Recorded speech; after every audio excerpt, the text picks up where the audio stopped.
Halo guys, balik lagi bersama Bang Theo di sini. Kali ini Bang Theo akan melanjutkan cerita Again the Sky Supreme. Buat kalian yang penasaran, langsung saja ya simak video kali ini. Pada saat ini, suara lonceng terdengar di telinga Tanyun. Tanyun menatap Mumengi dan yang lainnya. Lalu dia berkata, lonceng berbunyi 3 kali. Kepala berjasa meminta kita untuk berkumpul di lapangan berjasa. Ayo kita pergi ke sana. Tanyun meminta kera iblis dan singa naga emas untuk masuk ke dalam kantong binatang. Setelah itu, dia segera menuju ke lapangan berjasa. Setengah jam kemudian, ketika Tanyun, Mumengi dan yang lainnya sampai di lapangan berjasa, mereka melihat lebih dari 13.000 murid berdiri dengan rapi dan sedang menatap Dante Swangsong dengan hormat. Pada saat ini, di belakang Dante Swangsong ada 4 lelaki tua. Mata Tanyun tiba-tiba menyusut. Dia tidak dapat melihat tingkat kultivasi keempat orang itu. Lalu dia bergumam di dalam hatinya. Keempat orang ini setidaknya di alam jiwa suci tingkat kedua.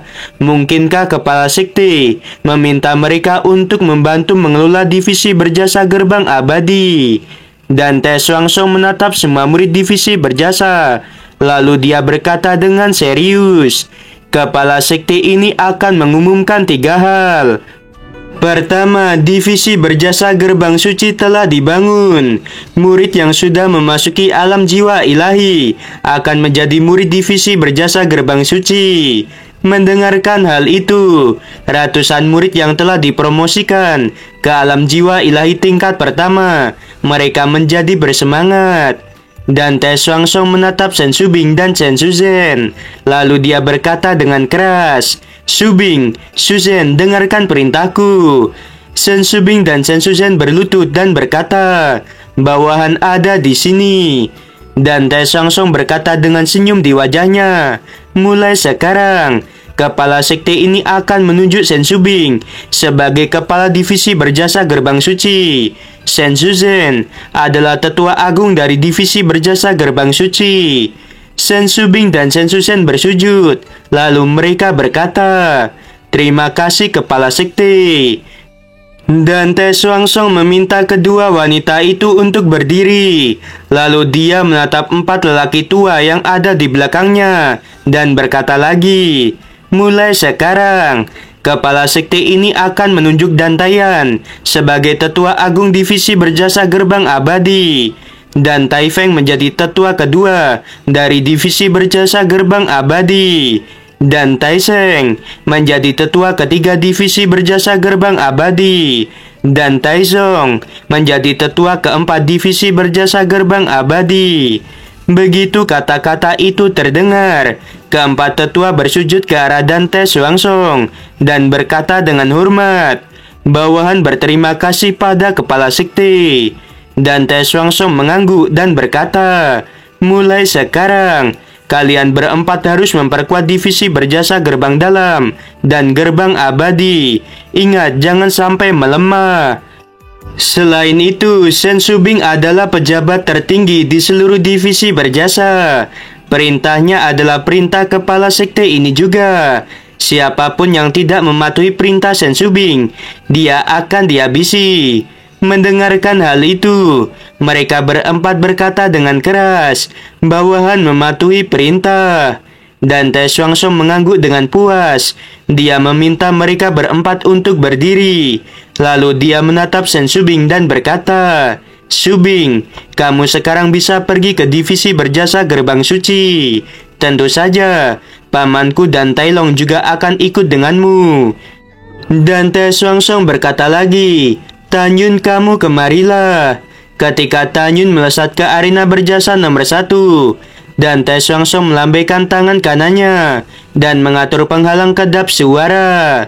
Tanyun membungkuk dan berkata, kepala sekte, apa perintahmu? Dante Swangsong berkata dengan sungguh-sungguh, apakah kamu ingat bahwa aku memberitahu tentang mata-mata yang ada di gerbang suci? Tanyun berkata, Kepala Divisi Pil yaitu Gongsun Yangchun, Kepala Divisi Senjata yaitu Si Jie Chen, kepala jimat yaitu Su Daoseng, kepala formasi yaitu Feng Qingcheng, dan kepala jiwa binatang yaitu Duan Changdu. Selain itu, ada total 30 tetua, termasuk tetua divisi pil, divisi 5 jiwa, divisi angin dan guntur, divisi jiwa kuno, divisi jiwa binatang, divisi jiwa suci, divisi jimat, divisi senjata, dan tetua formasi. Dan Te Xuanzong berkata, di antara orang-orang itu, pasti ada yang dikirim untuk berurusan denganmu. Karena kamu disukai oleh kepala sekte ini, kamu harus lebih berhati-hati. Tan Yun berkata, murid ini mengerti. Murid ini tahu bagaimana menghadapi mereka. Tan Yun berkata, Duan Changtian, Duan Changdu, apakah ini hanya kebetulan? Dan Te Xuanzong mengerutkan keningnya dan berkata, Tan Yun, apa yang kamu bicarakan? Tan Yun mengepalkan tangannya erat-erat dan bertanya, kepala sekte, Duan Changdu yang merupakan kepala divisi jiwa binatang gerbang suci, apakah kamu tahu dari mana asalnya? Dan Te Xuanzong berkata, dia dari dinasti Suci Nanggong. Ada apa? Tan Yun membungkuk dan berkata, kepala sekte, murid ini dan Duan Changtian dari dinasti Suci Nanggong memiliki sebuah masalah. Bisakah kamu menunjukkan penampilan Duan Changdu pada murid ini? Dan Te Xuanzong melambaikan tangan kanannya, dan kekuatan spiritual berubah menjadi gambar seorang tetua yang tampak berusia 90 tahun. Tan Yun memandang lelaki tua itu dan kemudian mencocokkannya pada penampilan Duan Changtian. Lalu dia menemukan bahwa keduanya sangat mirip. Tan Yun menyimpulkan bahwa mereka berdua adalah saudara atau setidaknya kerabat dekat. Saat ini, Duan Changdu tidak tahu bahwa Tan Yun telah menebak identitasnya dari penampilannya yang sangat mirip dengan Duan Changtian. Dan Te Xuanzong memandang Tan Yun dan berkata, ada apa? Tan Yun berkata, kepala sekte, jika murid ini tidak salah menebak, Duan Changdu memiliki hubungan darah dengan musuh murid ini, yaitu Duan Changtian. Setelah Dan Te Xuanzong mengangguk, dia tidak banyak bertanya tetapi menasihati. Tan Yun, aku tahu kamu dilindungi oleh Keratua, tetapi kamu harus ingat bahwa mata-mata di gerbang suci bukanlah sesuatu yang mudah ditangani. Kamu jangan sampai mencari masalah dengan 5 kepala divisi yang sudah disebutkan tadi. Tan Yun berkata, murid ini mengerti. Dan Te Xuanzong menepuk bahu Tan Yun dan berkata, ingatlah, ada 168 putra suci dan 86 putri suci dari 9 divisi gerbang suci lainnya. Mereka semua adalah lawan sejatimu. Kepala sekte ini hanya memiliki satu permintaan yang harus kamu ingat. Kamu tidak hanya menjadi yang pertama di gerbang luar, gerbang dalam, dan gerbang abadi, tetapi juga harus menjadi yang pertama di gerbang suci. Para putra dan putri suci lainnya adalah sebagai batu loncatan dirimu. Kepala sekte ini memiliki harapan yang sangat tinggi padamu. Jangan mengecewakan kepala sekte ini. Mendengarkan hal itu, Tan Yun membungkuk dan berkata, murid ini tidak akan mengecewakanmu. Dan Te Xuanzong berkata, baiklah, kepala sekte ini menantikan penampilanmu. Tan Yun, Wang Fuyu adalah anak dari teman dekat kepala sekte ini. Kamu harus melindunginya. Tan Yun berkata dengan hormat, murid ini mengerti. Selanjutnya, Dan Te Xuanzong mengangkat penghalang kedap suara dan menghilang. Saat ini, Shen Subing mengendarai perahu roh. Dia membawa 312 murid dan Shen Shuzhen serta Shen Qingfeng. Setelah Tan Yun menaiki perahu roh, keempat tetua membungkuk dan berkata, bawahan ini mengucapkan selamat jalan pada kepala.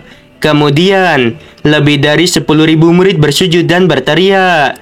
Murid ini mengucapkan selamat jalan pada kepala. Shen Subing mengarahkan perahu roh dan menghilang dari lapangan berjasa. Gerbang suci terletak jauh di dalam alam rahasia sekte suci Huangfu. Itu seluas 700.000 mil.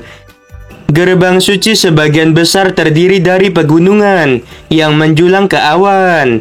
Oleh karena itu, gerbang suci juga disebut wilayah Biluo Lingsan. Kota gerbang suci terletak di area tengah pegunungan Biluo Lingsan. Kota gerbang suci seluas 3.000 mil. Dengan adanya sebuah formasi, kota gerbang suci bisa melayang di langit. Di bawah kota gerbang suci, ada sebuah danau dengan radius ribuan mil. Danau itu berwarna hitam seperti tinta, memancarkan aura kehancuran yang dahsyat. Danau itu adalah danau kehancuran. Di depan danau kehancuran, ada arena yang besar, yaitu arena kehancuran. Begitu ada murid yang memiliki perselisihan tanpa akhir, mereka dapat pergi ke arena kehancuran untuk bertarung. Arena kehancuran didirikan oleh leluhur sekte suci Huangfu. Selama puluhan ribu tahun, banyak orang mati di arena kehancuran. Keesokan harinya, Shen Shubing yang mengendarai perahu roh melewati kota gerbang suci. Kemudian dia melakukan perjalanan sejauh 30.000 mil ke arah timur dan berhenti di depan puncak yang megah. Tanyun dan yang lainnya mengetahui dari Shen Shubing bahwa 9 divisi gerbang suci lainnya jauh dari kota gerbang suci. Hanya divisi berjasa yang berjarak 30.000 mil dari kota gerbang suci. Oke guys, episode kali ini menurut Mimin sebuah kabar bahagia. Ya, karena Tanyun menjadi murid gerbang suci, pastinya akan ada banyak musuh yang menanti, dan ceritanya akan semakin seru. Pokoknya cerita akan berfokus, di mana Tanyun akan berjuang, mendapatkan posisi kepala sekte. Kalian juga tahu kan, 60 tahun lagi Nanggong Yuki nikah sama Ruyan Chen. Tanyun harus cepat-cepat tambah kuat demi Ayang Yukin. Oke, sebelum video berakhir, Mimin mau bilang, sungguh membagongkan. Terima kasih.